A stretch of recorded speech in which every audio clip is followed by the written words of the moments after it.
Bienvenue à cette leçon du lundi. J'espère que cette journée sera une bénédiction pour toi, que tu puisses sentir la présence de Dieu à côté de toi. Le thème aujourd'hui, c'est justice aux opprimés dans cette 6e semaine de la leçon de l'école du sabbat de ce trimestre, premier trimestre 2024 qui aborde donc les psaumes. 4 points que je voudrais, 4 non 5 pour cette journée de lundi que je voudrais relever dans la leçon. Le premier point, Jésus incarne la promesse de délivrance et de justice divine.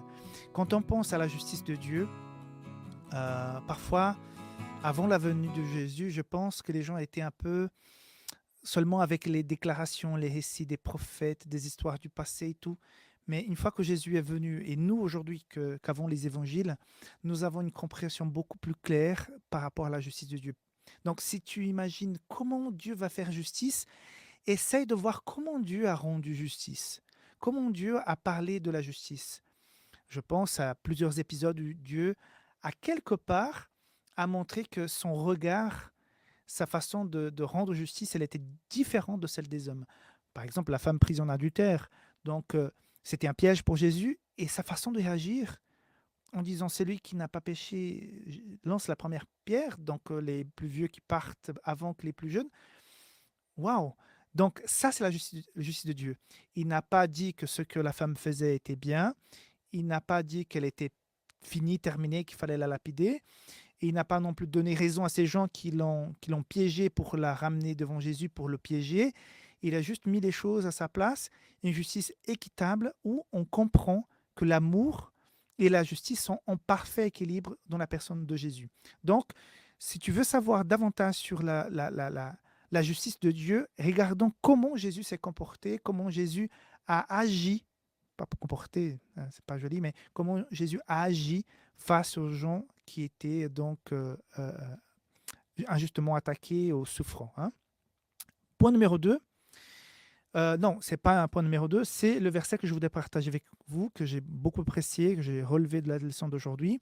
2 Corinthiens, 2 Corinthiens, pardon, chapitre 8, verset 9. Car vous connaissez la grâce de notre Seigneur Jésus-Christ. Lui qui était riche, il s'est fait pauvre pour vous, afin de vous enrichir par sa pauvreté. Euh, il est question aussi des gens qui sont opprimés, qui sont dans la pauvreté, qui sont dans la souffrance matérielle.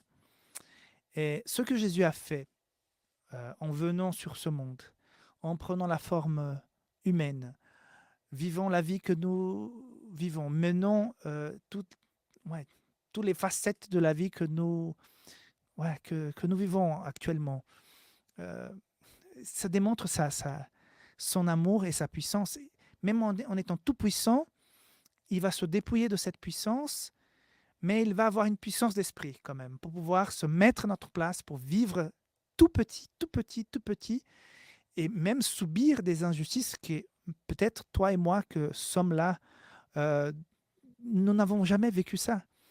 Est-ce que tu as déjà été accusé, nu, battu devant un grand public pour des choses que tu n'as pas faites? Est-ce que tu as déjà été trahi, jugé injustement, abandonné par les personnes qui étaient censées être à côté de toi, qui disaient t'aimer? Jésus a subi des choses terribles. Je suis sûr que d'autres personnes ont vécu des choses autant difficiles et fortes, mais dans des pays civilisés où il y a une certaine confort, protection et tout ça, la majorité des gens vivent convenablement. Nous n'avons pas passé par des choses comme ça. Jésus étant créateur, Dieu de toutes choses, notre sauveur, notre Père, il vient à notre niveau, il vit ça. Ça, c'est une preuve qu'il ressent, il comprend la souffrance. Il sait comment ça fait mal. Il sait la douleur qui parfois, même si tu souffres en ce moment par rapport à un problème de santé, dans la famille, au travail, Dieu comprend, Jésus comprend parce qu'il était là. Donc, sache que ce Dieu que nous adorons, il comprend ce que tu vis, tu subis en ce moment. OK? Deuxième point, les psaumes démontrent l'attention et la justice de Dieu envers les vulnérables. Donc, Dieu s'intéresse aux vulnérables. Il va agir par rapport aux vulnérables. Il va défendre, il défend les vulnérables. Sauf que notre temps n'est pas son temps, comme j'ai déjà dit dans la leçon du sabbat. Hein. Troisième point que je voudrais souligner, il souligne la compassion universelle de Dieu envers l'humanité souffrance. Dieu s'intéresse à toi, à ta réalité, à ta souffrance, mais Dieu s'intéresse aussi à tout ce qui se passe dans toute l'humanité. Dieu a un plan particulier vis-à-vis de toi, mais Dieu a aussi un plan universel. On pourrait dire personnel, mondial au niveau de ce monde et universel par rapport à l'univers et toutes les créatures. Ce problème du péché est un problème qui affecte tous les échelons de la création des êtres vivants, des êtres célestes. Dieu est attentif à tout ça, il mettra fin. Donc, toute cette souffrance que tu vois de l'autre bout du monde, tu peux rien faire.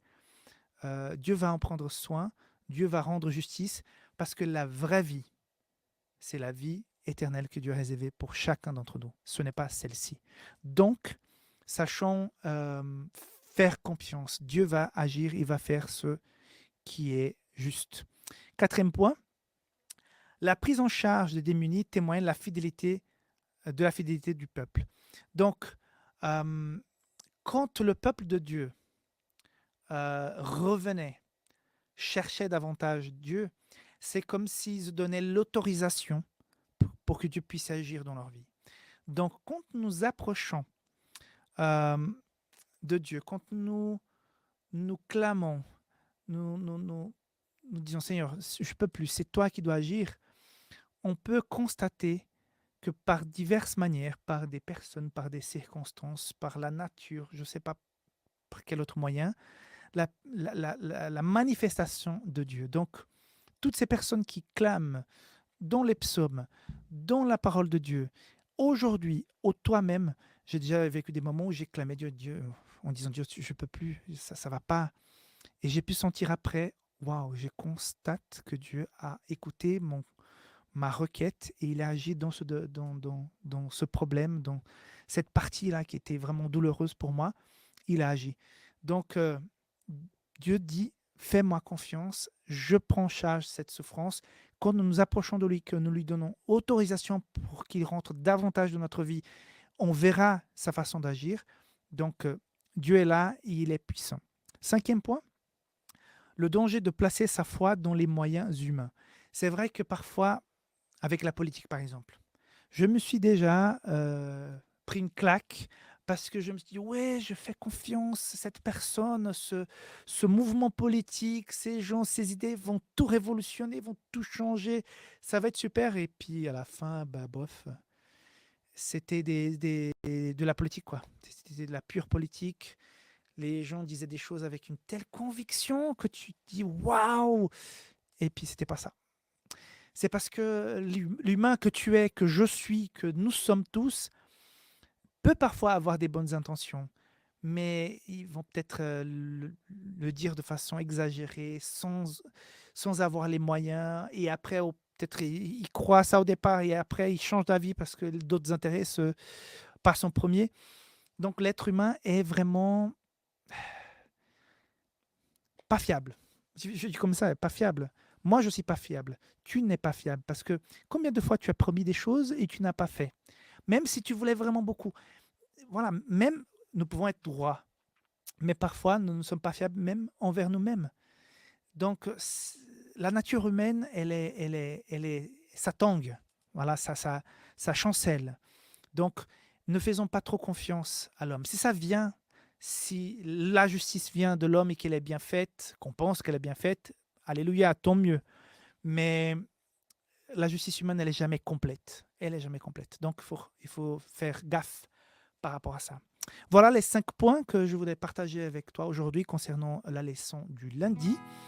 Je rappelle, encore une fois, je t'invite à rejoindre notre communauté. Nous avons aussi une communauté de prière, un groupe d'intercession qui prie pour tes requêtes. Si tu as une demande de prière, tu peux le faire avec le lien qui est en bas de cette vidéo pour qu'on puisse donc envoyer à ces personnes pour qu'ils puissent prier pour toi. Je te souhaite une très très belle journée, que Dieu te garde et on se voit donc prochainement pour la leçon du mardi.